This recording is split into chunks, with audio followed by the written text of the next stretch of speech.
Струјата од јули ќе поскапи за најмалку 10%. Власта не подготвува за нов ценовен шок, кој според регулаторот е неминовен и ќе биде резултат на еден куп натрупани трошоци. Но овој процент може да се случи да биде и доста повисок. Оти пресметките на загубите на енергетските компании се уште се разгледуваат. Дополнителен проблем се и општините, кои трошат многу, а плаќаат малку. Тие повеќе пати алармираа владата да им помогне, но попусто. Според председателот на регулаторна Марко Бислимовски, првичното поскапување било поради малверзации кои ги правеле општините. Јавноста мора да знае дека одредени општини во државата и уште неколку компании со овакви фингирани договори направиле 10% зголемување на цената на електричната енергија. Според пресметките на регулаторна, трошоците по основ на струја кои ги направиле општините изнесуваат на 30 милиони евра. Пари кои сега регулаторна бара начин како да не ги вкалкулира во новата цена за граѓаните кои треба да важат од јули.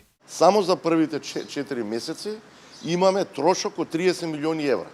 Тој трошок од 30 милиони евра значи 10% зголемување на цената на електричната енергија. За граѓаните. Тој трошок регулаторната комисија за енергетика сега ќе го префрли назад кај сите тие општини. Ниту на крај на памет не ми е повторно тој товар да го превземе регулаторната комисија за енергетика.